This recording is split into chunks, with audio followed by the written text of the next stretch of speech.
Welcome to Just the Facts podcast. I'm your host, Dr. Michael Beachel, and I'm here to teach you anything I can about coronavirus, COVID-19, what's happening around the world, what's happening in your new neighborhood, to your friends and family around you, but most of all, just the facts. This is our March 27th update, and welcome to our podcast.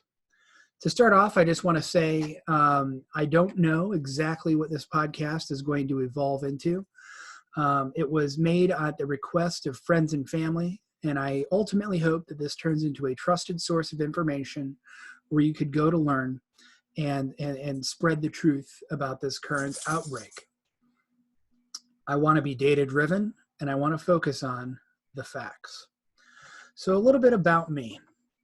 Before we get started, I am an associate professor at the University of St. Francis in Fort Wayne, Indiana, taught there for the last 6 years.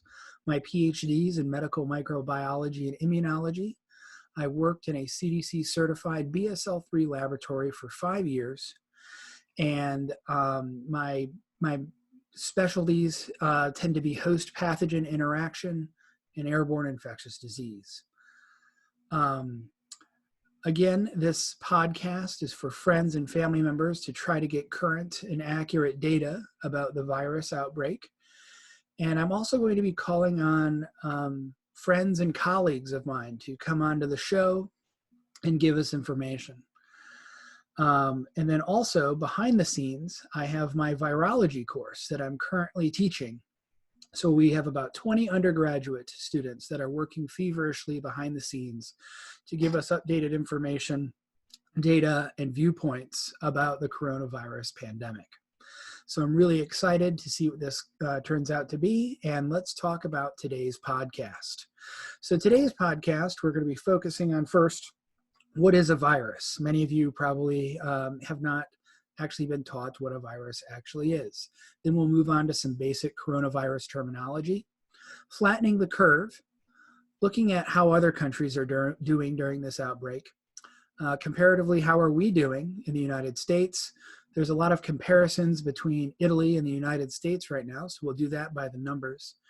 And then, what might a Fort Wayne outbreak look like? And we'll get into some of the modeling behind that. So to start things off, just looking at the definition of what is a virus. So a virus is an infectious obligate intracellular parasite. That has a lot going on right there. So infectious, meaning it has to infect your host cells. Viruses, such as this current coronavirus, can only survive outside of host cells for a very limited amount of time. We'll talk about those specific times more in a later episode, but the publications have been out for several weeks. Viruses are also obligate intracellular parasites. This is the part where they have to be inside of your cells, and they're parasites, meaning they actually use your own host cell machinery against you. They're made up of genetic material, so you may have heard of things like DNA or RNA, and they're going to be surrounded by a combination of proteins and then sometimes membranes from your own very cells. If you look over here at this image, excuse me, some viruses, as shown here on the left, are literally just genome, DNA or RNA, surrounded by some protein. This is the most basic form of virus, and it's called a naked virus. Other viruses have that naked virus composition, but then they add a layer of host cell membrane on the outside. Excuse me, a layer of host cell membrane on the outside. These viruses are called enveloped viruses. And then the third major category of viruses are these spider-like looking viruses down here. Those are bacteriophages, and those are viruses that specifically infect bacteria. When it comes down to it, viruses are made up of a covering, that envelope layer that we were just talking about, which is mostly made up of lipids or fats, and a central core, and that core is either DNA or RNA. So if we look at that DNA core or RNA core, you can have one or the other, but never both. So you have DNA viruses and you have RNA viruses. And I like this chart because it gives you several examples of each. So your DNA viruses, what's so special about them is they tend to be slower acting and lifelong infections. So for example, if you are exposed to HSV1 or HSV2, so that's herpes simplex 1, which causes cold sores on your mouth, or HSV2, which is herpes simplex 2, that causes genital herpes. If you have a DNA viral infection, they tend to last for life. RNA viral infections are different, especially when you get into these single-stranded RNA viruses. These are viruses that can act very, very quickly. So once they get into your host cells, they can start dividing rapidly. This is actually what the current coronavirus is. The current coronavirus is a single-stranded RNA virus, similar in that fashion to influenza. So these are the viruses that you can wake up in the morning, you feel perfectly fine and healthy, but then by lunch you're puking your guts out because the virus can act very fast. And so I just wanted to make that distinction. Another distinction I wanted to make is on your basic coronavirus terminology. A lot of this terminology is getting used interchangeably, haphazardly, and frankly often wrong. And so when you hear people say coronavirus, I want you to realize that that is a very general term. The coronavirus general term is could be talking about several different things. Conversely, a lot of times people talk about the COVID-19 virus. Unfortunately, that terminology is wrong. COVID-19 is the disease. So COVID-19 are the open signs and symptoms, the disease that a person presents with, for example, in a hospital. So you are actually presenting with COVID-19. That is not the virus, however. The virus, the current virus, is actually named SARS-CoV-2.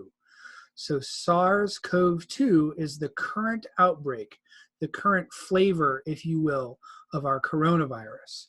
But what you should know is there are a handful of coronaviruses that do actually infect humans. Some of them infect humans quite frequently over time. It's these three examples that I'm giving you here, SARS-CoV-2, SARS-CoV-1, and MERS-CoV, that are a little bit different. The big difference with these three viruses is they've made the jump from animals to humans, and they also have made the jump or genetic mutations necessary for human-to-human transmission. And so those two things make these three viruses stand out. So the technical name for the current outbreak of the virus is SARS-CoV-2. All right. You may have heard of previous versions of SARS viruses or coronaviruses. So SARS-CoV-1 is the name for SARS. So you may have heard of SARS in the news back in the early 2000s.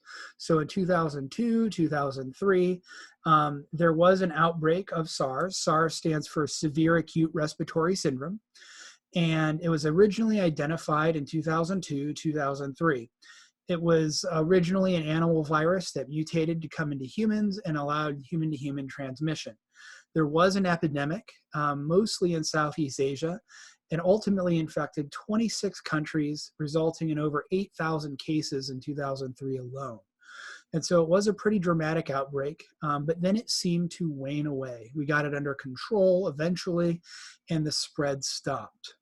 Now, several years after that, we had an outbreak of MERS. MERS is also a coronavirus. That's what the COV is standing for, the coronavirus. So MERS was a different flavor of coronavirus, which stands for Middle East Respiratory Syndrome coronavirus. This one was originally discovered in Saudi Arabia in 2014. This virus replicated very quickly. It replicated in the desert over the summertime. And it caused a pretty impressive outbreak. What's interesting about MERS, though, is it hasn't gone away. We still see a handful of MERS infections every year. Again, the original outbreak was in the Middle East and Saudi Arabia and other neighboring countries. And so it doesn't seem like temperature was a big deal when it comes to the MERS virus. Our current SARS-CoV-2 virus, our current strain, has shown to be related to the SARS and MERS strain. I believe it's somewhere around the percent of 80% identity with MERS. And so those are some just basic terms that I want you to get in your head because, again, they're being used incorrectly oftentimes in the media. Now, this current SARS-CoV-2, how is it actually classified? Well, if you look at this map, if you took a virology course back in the early 70s, it was very easy. Viruses either infected plants, animals, or bacteria, and that's how you categorize them. But since then, we came up with this naming system where you'll notice that families of viruses, large groupings of viruses, are called Viridae. They end in Viridae. The genus of a virus is italicized, and the species is actually in English. So smallpox virus is actually the proper scientific name for smallpox. So another example of this would be Rhabdoviridae is the family of Lassa viruses, which is the genus, which under Lassa viruses, you can find the rabies virus. All right, so this is how we do nomenclature. And the reason that I'm bringing this viral classification system up is to give you a better idea of when someone says coronavirus, what are they actually talking about? So Coronaviridae is the family, is the large grouping of viruses. And underneath that family, there is a subfamily called Coronavirinae. Underneath that is your genre. And there are actually 4 genres of these coronaviruses, your alpha, beta, gamma, and delta. The beta category is where you have SARS-1, so SARS-CoV-1, you have MERS-CoV, and then you have the SARS-CoV-2. So our current outbreak is a beta coronavirus. So just to give you a little bit about the nomenclature. How do they compare in infectivity? Well, originally, when this virus came out, it was mostly compared to the flu. We now know that this virus, though it has some similar properties from the flu, is very different. One area that it's different is the R0 number. The R0 number is how many people get infected from a single infection. During a regular flu season, influenza, for each case of influenza, that person infects 1 to 2 other people. COVID-19 or SARS-CoV-2 is believed to infect 2 to 2.5, so somewhere in the ballpark of 2 to 3 other people to get infected. The original data, when this virus first started, we thought the incubation time was 4 to 14 days, somewhere in that ballpark. We now know the incubation time to be about 5.1 days. 5.1 days is the incubation time. So that means from the time that you contract the infection, you are exposed and you contract this infection, you will be asymptomatic for 5.1 days. All right. There's actually data showing that people that get infected with coronavirus can be transmitting the virus, actively shedding virus within an hour of infection. And after that initial hour of infection, they will be asymptomatic for 5 days. So that's how we're getting so much spreading happening, is people don't realize that they're sick. They don't think they're sick at all, but they are infected and they are shedding virus. The other issue that we're running into is that we're not all fighting the same virus. So here is a map that was released about the 2 major haplotypes. So these are genetic variants of the virus that are currently out. And you can see here that we have several different strains of this virus that seem to be popping up. I told you that this virus, that the CoV-2, the SARS-CoV-2 virus, is an RNA virus. RNA viruses, because they replicate fast, tend to be very fast mutating. It looks like from the current data that this current outbreak of SARS-CoV-2 is, we're seeing a new strain roughly every week, okay?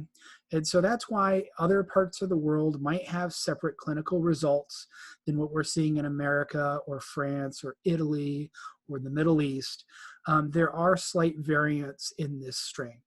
Now, that sounds bad and it sounds scary, but ultimately, many times when these viruses mutate, they tend to mutate into slightly less aggressive forms as they adapt to human infection. But I just want you to realize that we truly are fighting a moving target.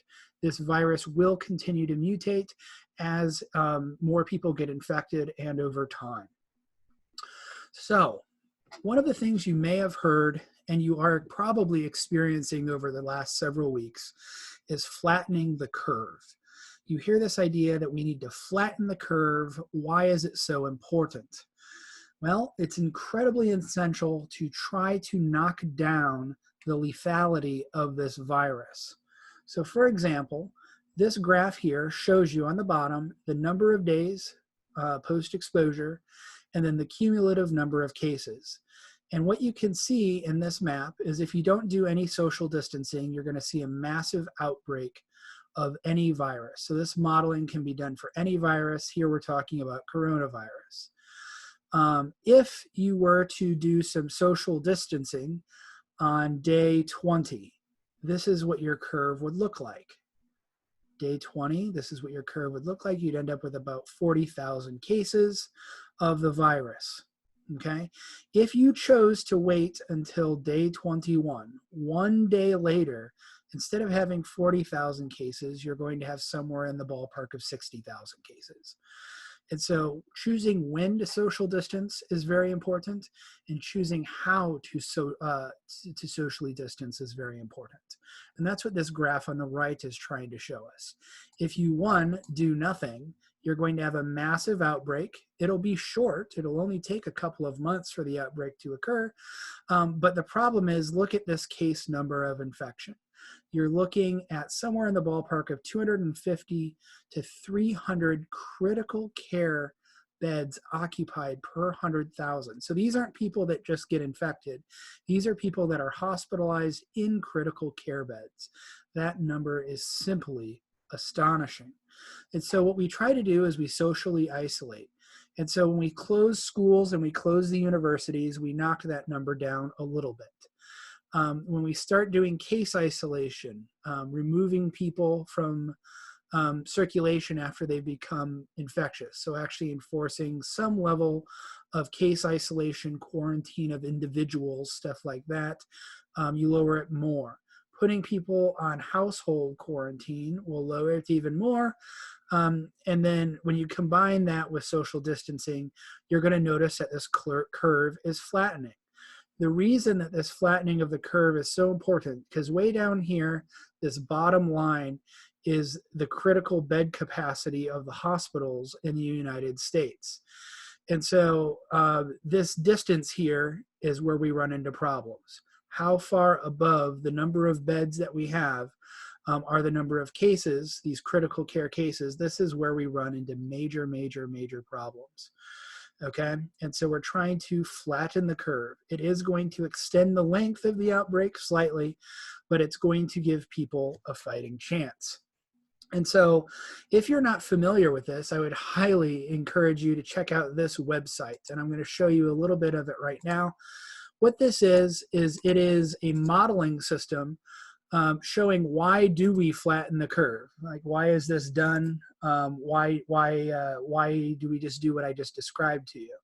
And so this is a Washington Post article, and I'm just going to click on it. I have it linked.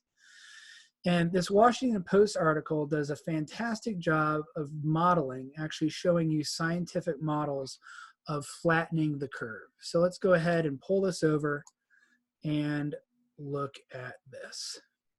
So what you can see on the screen now is this post this is an article from the Washington Post.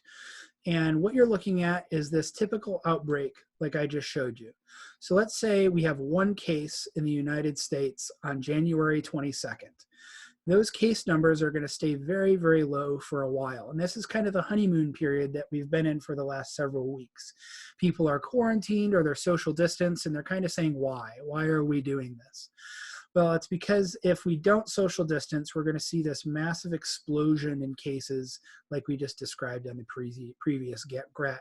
So what does that look like in a real life scenario?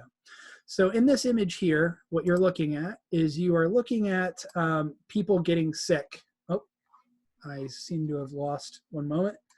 I seem to have lost my, my graph here. Here we go. You can see this individual is infecting another individual, and so on and so on. So the graph shows that, but then it also shows people recovering. So the brown people are getting sick, and then the pink people after that have recovered. Okay, and so what does a scenario look like if you were to take 200 people and allow them to live their life like normal while this outbreak was happening? And what you're going to notice very quickly is you are going to see an outbreak of this coronavirus. Everyone's going to get sick at the same time. Everyone's going to need medical care at the same time. And then people are going to all get better at the same time. But in this process, you've overwhelmed the hospitals and you've increased the number of deaths that will occur because of that. So this map shows you what happened if we did no social distancing of any kind. Everyone gets sick and there are going to be a large number of deaths. The second scenario shows you what happens if you quarantine. So quarantines, like you did on the cruise ships, always fail because there are people that help those people out on the cruise ship and they get out, right? Those people get sick, you open up the cruise ship and everyone's out here going about their day, and then quarantine fails. Basically, everyone still gets sick. We haven't really flattened the curve a whole lot, and we haven't slowed the process down. And so quarantines, long story short, group quarantines do not work. They fail because someone needs to help those people that are in quarantine. So the next model is social distancing. So this is kind of what most of us are experiencing in the Midwest right now, where a lot of us are staying in our homes, but there's still people running about town, getting groceries, not listening to social distancing, hanging out with their friends. But if most of us stay home, we can flatten the curve. All right, people are still going to get infected. People are still going to get sick. You're not going to alleviate the number of people getting ill. What you will do is you will spread out that number of people getting ill. And this last example shows you an extreme case of social distancing. So this is where maybe you only have firefighters and EMS professionals moving about town. Everyone else stays at home. Very, very, very few exceptions. This would be an ideal situation. This is more what countries like China did, where they locked everyone up, basically. You could not leave your house. This is kind of where Italy is right now. But this is the end result. If you have a free-for-all, everyone gets sick at the same time. If you try quarantine, the quarantine breaks and still too many people get sick. If we do moderate social distancing, we can flatten the curve. If we do extensive social distancing, we can really flatten the curve. So now that I just gave you this explanation from the Washington Post, the real question is, how are other countries doing? Well, as you can see from this map, you have Italy, Ireland, Iran, Sweden, a variety of other countries. You can see that we're not really doing a great job of flattening the curve. The reason we're not doing a great job is that this is pretty new to us. There are 3 countries that have done a pretty fantastic job, actually, of flattening the curve, and you can see them listed over here: Singapore, Hong Kong, and Taiwan. And what our special guest that we'll be interviewing here in a little bit told me earlier today was it's because these 3 countries had to deal with SARS, and they put in several protective measures that help these countries actively fight getting overwhelmed with these infections. So is flattening the curve working? Yes. Is it working great in most countries in the world? Not really yet, because people aren't taking it seriously. But these 3 countries are textbook examples of what flattening the curve should look like if we listened to proper epidemiology. How are we doing? Well, it's a great question, and I have this amazing video that was also shared by our guest speaker today that I really would like to show you. Give me a second to get it playing here.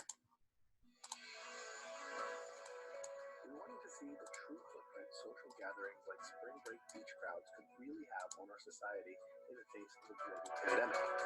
To do so, we started with the big picture, powering our engine with billions of anonymized location data points from mobile devices across the globe. Using tectonics, we can then zoom in on specific regions. Here, we focus specifically on just one beach in Fort Lauderdale during the month of March. Again, each of these data points shown on the map corresponds to a unique mobile device active on a given day. You can see clearly that device activity spikes during the 2-week stretch of early to mid-March, corresponding to spring break. No surprise. Now, using an analysis called a spider query, We can actually track movement of these devices over the remaining weeks of March, seeing where these devices went after spring breakers left the beach. As we zoom further and further out, it becomes clear just how massive the potential impact just one single beach gathering can have in spreading this virus across our nation. It can be hard for us to realize sometimes just how connected our world really is until the data tells the stories that we just can't see. So that is a very striking video showing the consequences of what something as simple as going to spring break in Florida has on the spread of an infectious disease like coronavirus. And so in some ways, like you saw in Florida, people going to spring break, people still going out on cruise ships. In some ways, we're not making very good choices. In other ways, there are people that are social distancing. And so I don't know, I'll give you a 50-50 grade on that at best.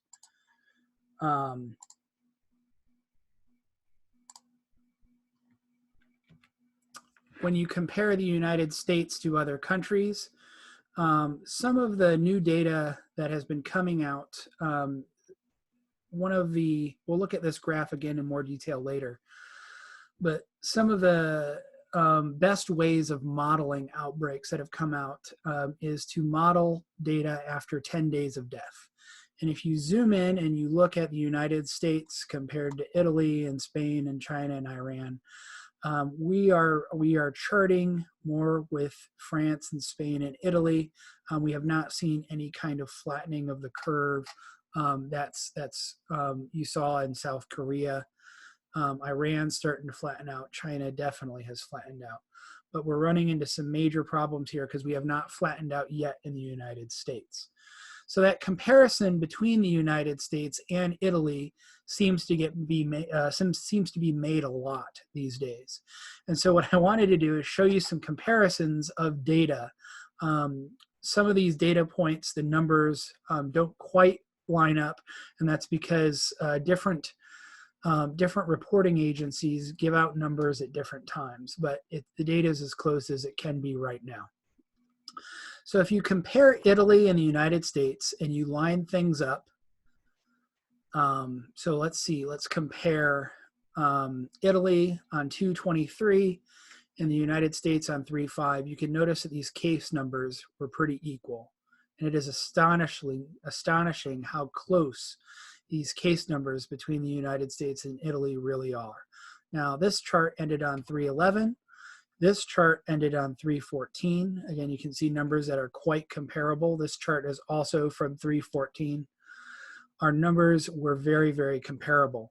And so you might have seen a graph that I posted like this several days ago where the United States and Italy are lining up. Now, we actually have surpassed Italy as of today as having the highest number of cases in the world.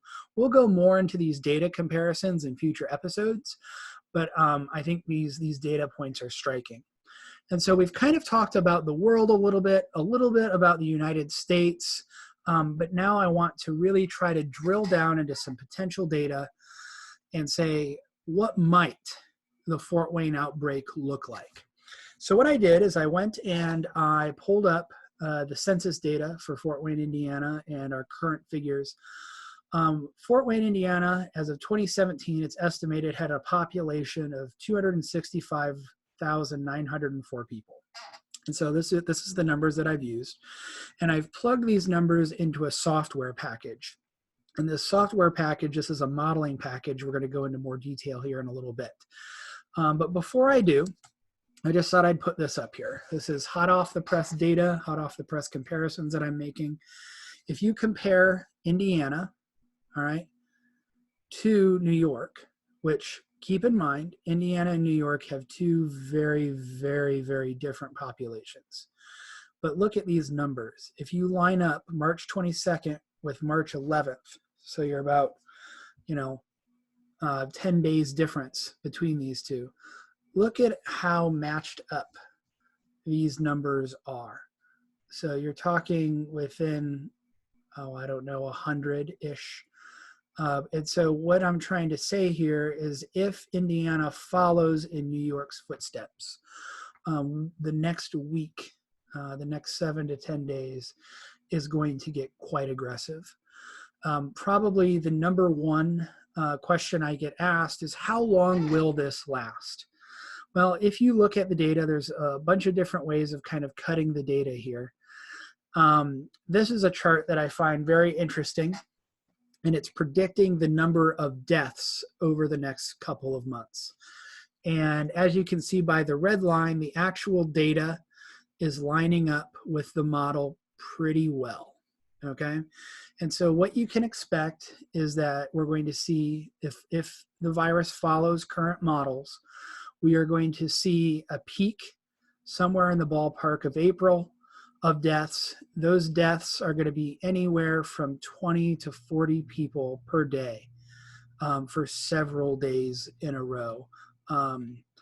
If we look at the United States specifically, again, this red line is the prediction of new cases. So here we're looking at the number of new cases per day. And so according to this data, our peak number of new cases per day in the United States should be somewhere in the ballpark of 4.2 to 4.3. So that's April, 3rd, April 4th. We could be expecting somewhere in the ballpark of 40,000 cases plus a day. That'll last for a few days, and then we'll see the number of cases per day go down. If we look at the total number of corona cases, people ask, when is it going to plateau like it plateaued in China? The current models are predicting somewhere in the ballpark of us plateauing somewhere around 413 to 415. So our total number of cases in the United States are probably going to plateau by mid-April. Again, this is our best prediction. There's a lot that goes into this modeling that we're going to talk about in future episodes, but this is the best data that I can give you right now. So a little bit more about predictive modeling. All right, how does it work? Well, one of the softwares that I've been playing around with a lot today that I'm going to be talking about more in future episodes is this modeling software where you can plug in basically all of the information that you want and play a what-if game. So let me show you this. This modeling software here. So what's cool about this modeling software is that you can set the clinical parameters. And so these numbers were not randomly made up. These are all sourced numbers of how we're expecting and why we're expecting the virus to spread in this fashion.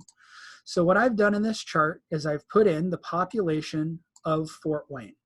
So there's our population of Fort Wayne.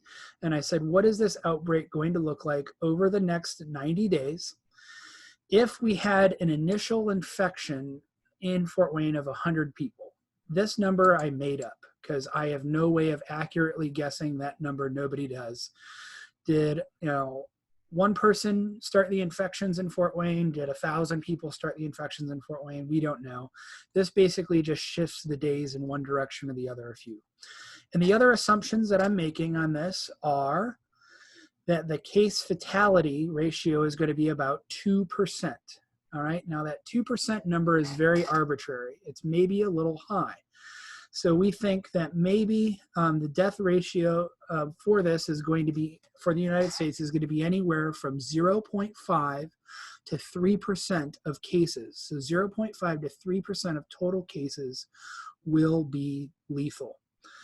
What will determine, for the most part, what that percentage is how overrun the hospitals get. How much do we flatten the curve?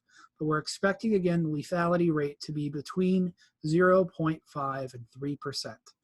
Okay, so if we just assume that this model's good, what does the data actually look like? And so if you look over here, you can see starting off on day one, we have 265,000 people that are susceptible, and then you start seeing these infections go up.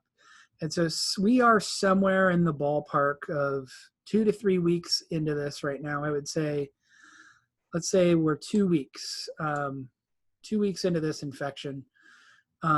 We should have somewhere around 0 to one person that has died. And in Allen County, we do have one person, unfortunately, that has died at this point.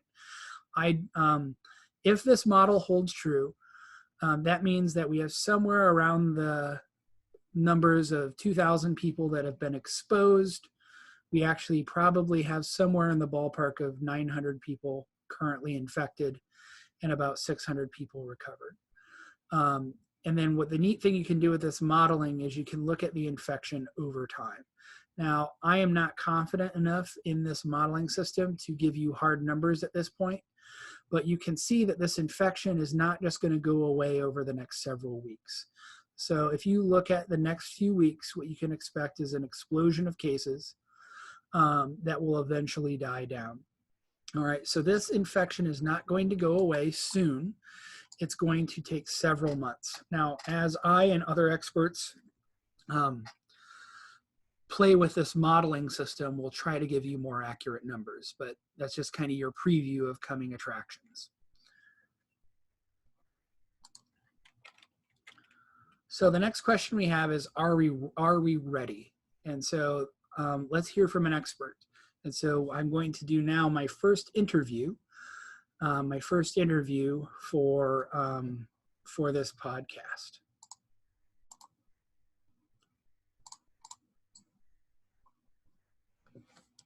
All right, and we are welcoming as our first guest on Just the Facts podcast, Chen from the University of Toledo Medical Center. Now, Chen's his last name because he wanted me to say his first name has some X's and Y's in it. It's a little hard to pronounce. I've had the fortune of knowing him since I was a graduate student at the University of Toledo Medical Center, where he was my teacher. And so this is another case where a former teacher has come back into my life to teach me once again. Chen has his master's in public health in both epidemiology, so the study of the spread of infectious disease, as well as environmental health. And his official title is he is in charge of advanced clinical simulation, education, and is also a research associate. So thank you so much, Chen, for coming to the program today. I really appreciate it, and I really look forward to your insight. So if you could start off by talking to us about the statistics behind modeling outbreaks like this, and why is it so difficult to predict what the next step's going to look like and be accurate with all the data that we currently have? So thank you. It's an honor to join you. And I just want to say you are one of my really good students out there, and I'm glad that this was working out for you in the end. So let's answer your question there. I mean, where to start? This whole thing is very complex, and also in a way it's kind of simple. All diseases, like all infectious diseases like this, operate the same way. They start off really slow, and they curve up, and they curve flatten again. Okay, so there's a lot of verbiage thrown out, probably on the news that you guys hear, or through your governor conferences, or the federal conferences out there. So a few things you probably hear a lot is flatten the curve, and just making everything flat. All right, so I'm not going to go over that again because most of you guys know what I'm talking about. But there's two things going on, right? One is actually the cumulative increase of the disease, which is curve number one going up and curve number two flattening. Okay. The other graph that people use a lot is the rate. The rate is the speed of the change, right? So one is, think about driving a car, right? Your car has a speed and acceleration, okay? So this curve you see here like this, that is the speed. And when people say flatten curve, they're talking about the acceleration, okay? So they want to flatten that acceleration. So, just like a car, when you hit something, it doesn't hurt as bad. It's a slow acceleration, if that makes any sense. So what does that mean, right? That first curve, we can predict, okay? Because it's just mathematics. It's a logistical curve. That second curve we can predict. Okay, the same thing, just reversed. What's hard is the straight line in the middle. Okay, we don't know when that ends, and that is the hardest part about predicting. But people will say the peak. When is this going to hit hard? And in some way, epidemiologists is like a meteorologist. We're trying to forecast the weather, looking at previous data. So that's why we're here today. Gotcha. No, and I think that's a great description. You know, you're using previous data to try to predict something, but unfortunately, this is a new virus, and so we're not going to be able to hit anything dead on. Now, behind you, you have a kind of an ominous-looking red map. Could you give us a little bit of detail on what's going on there? So before I even start talking about what's going on, I just want to say this: we're being recorded right now on the 27th. It's a Friday at 9:15 p.m. Eastern. Are you on Eastern time too? Yes. Okay. The reason I want to say that first is because this disease is changing. The data is changing so fast that everything we talk about is probably going to be obsolete the next day or two. Okay. So this map here is, I think it's this morning's. So it's probably already obsolete. But this kind of shows you the spread of where it is at. And the dark areas is definitely the areas of more intensity, right? And if you look at the legend here, it's logarithmic, which we'll talk about a little bit. But it's hitting the city centers, right, or the major cities. And we're kind of this is just a big picture map, literally, figuratively here. And we'll kind of dive into each data a little bit more in the upcoming days. Gotcha. Now, when I look around at that map, it looks like, you know, the Toledo area is pretty good. It looks like maybe Indiana, for the most part, is doing well. Chicago looks like, you know, comparatively they're doing all right. But it does look like Detroit's a little dark. But you know, it's a large city. Mm-hmm. Are we seeing big differences between major metropolitan cities? Oh, absolutely. So it's actually a nice thing in some way. So when we first started looking at numbers and data like this, at least for me, we tried to base it on what we've seen so far. Okay, China was our first data set, and then the big one, that worst case scenario happened, which was Italy. Okay, so many people died there. Basically, it just exploded. So in the United States, initially, we were trying to model everything based on what we've seen in Italy, Europe, because they're a little bit ahead of us, right? They gave us kind of a 2 month of data that we didn't have here. Well, unfortunately, we're catching up and we passed them. That is unfortunate, but here's the problem. The United States, unlike the other countries, we are different states, hence the name United States, okay? So far, we have an underwhelming response from the federal government. So what that happened is, I don't want to get into the politics, but what happened is now all the states are kind of individually doing their own things, whether it's mitigation, whether it's quarantining, whether it's shutting down, things like that, okay? And the other thing is, the United States is so big, you got Detroit, who is not only a major metropolitan area, it's also got an international airport, Chicago International Airport, okay? So all that variable matters. Now, Chicago is a little bit interesting because Chicago is actually, I think, the third case in U.S. It was a wife and husband. I think either the husband got it and passed on to wife. It was the first person to person, U.S. citizen to U.S. citizen on U.S. soil transmission. Okay, so case one in a way, right? So which means is we're looking at Chicago, seeing how they are, how they're dealing with it, how the growth is, and we're following that.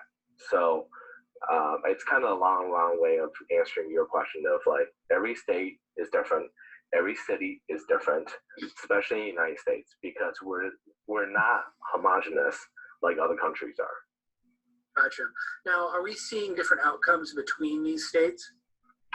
Oh yeah, absolutely. And as again, I'm not really bringing politics into this, but you know, Washington, California, Illinois, which is Chicago, basically, and New York. These are our canaries, right? They were hit first. So yes, they're having different outcomes, but the problem is we have states like Ohio, my home state here, who is very proactive. All right,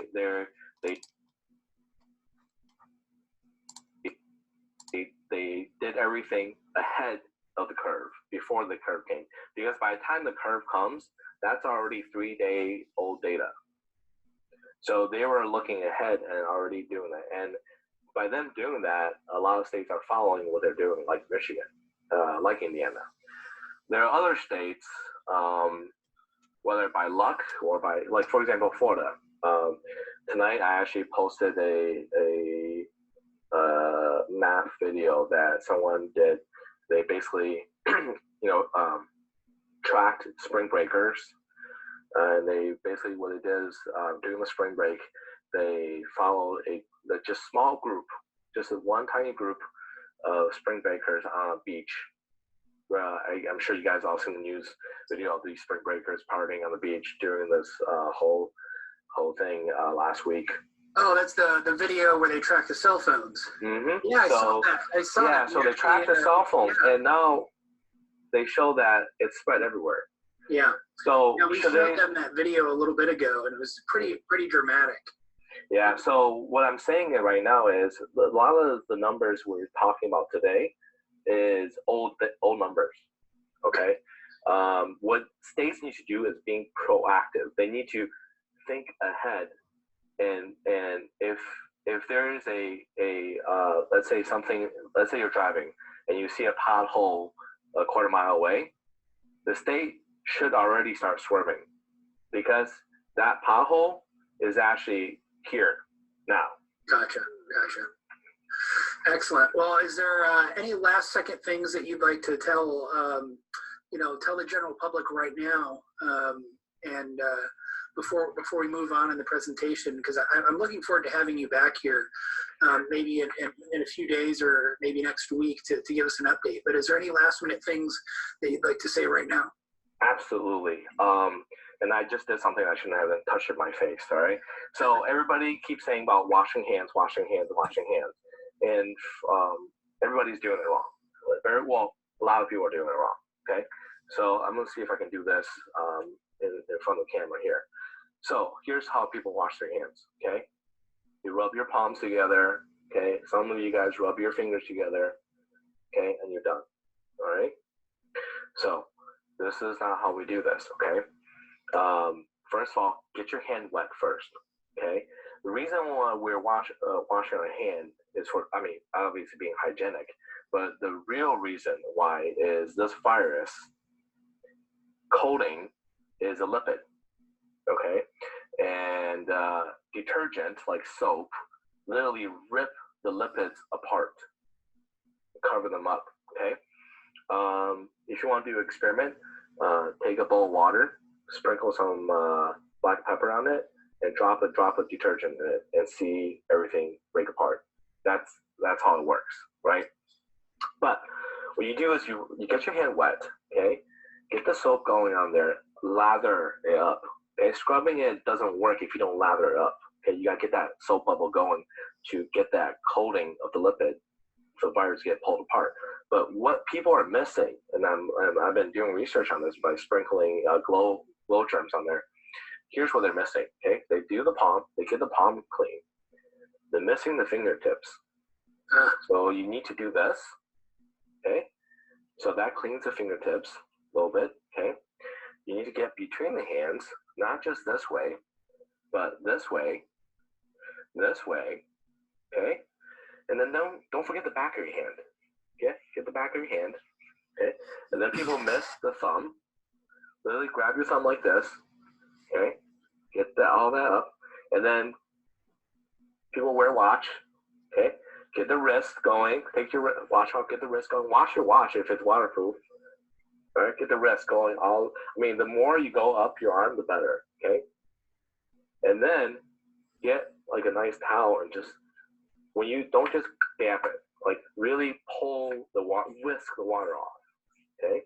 That soap and water has dirt and viruses on it. Get that off, okay? Excellent. So that is the proper way to do it. And everybody miss right here. They miss the gap between your finger, and they miss the fingernails. That is so important, because what do? My face is itchy, okay? People scratch their face, people cough, people do this with their head, okay? Now this part is now on your eyes, on your nose, on your mouth. Wow. So really easy, just get those areas. Excellent. Fantastic advice. Literally fantastic advice from an epidemiologist. Thank you so much. I know that I've been doing it wrong now myself. I appreciate the education, and it was outstanding to speak with you again. Thank you so much. Thank you very much.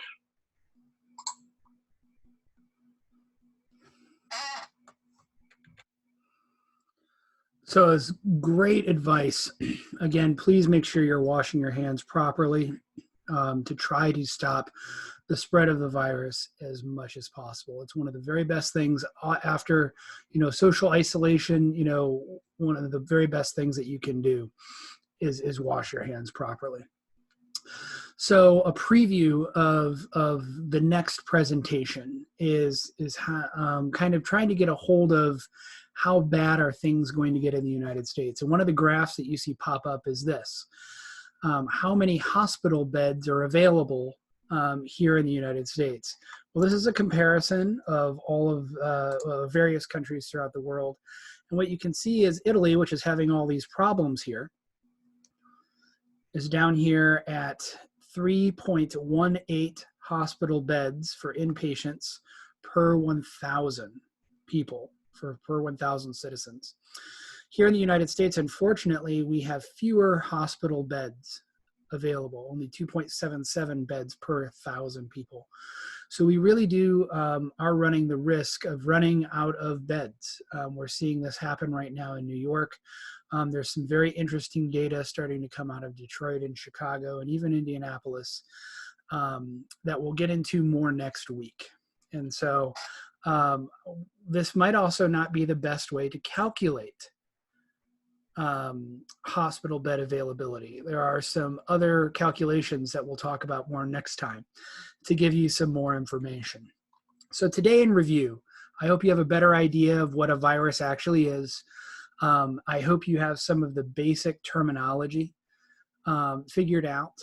You know a little bit more about flattening the curve, what other countries are doing, how we're doing, a little bit more about modeling, maybe that comparison between Italy and the United States, what Fort Wayne might look like moving into the future.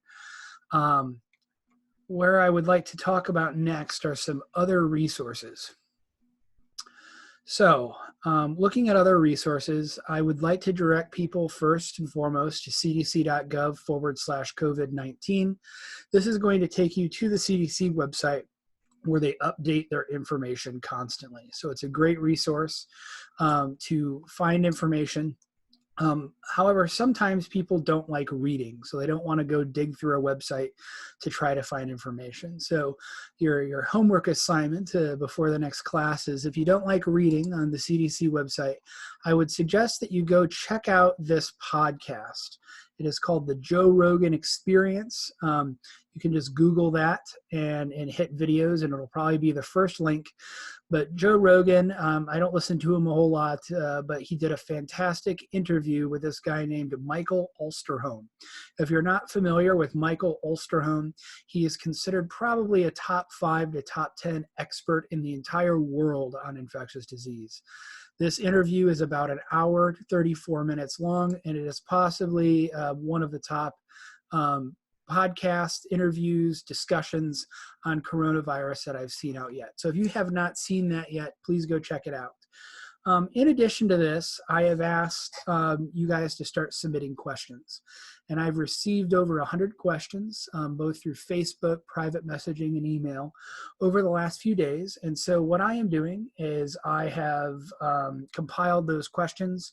And in future podcasts, I'm going to start answering those questions one by one until we run out of time, which I think we have as much time as we want. And so please submit your questions to me if you have them, any questions, confusions, things that you're hearing, and I'll do my very, very best to answer them. If I don't have an answer, I will find an expert to try to help answer us.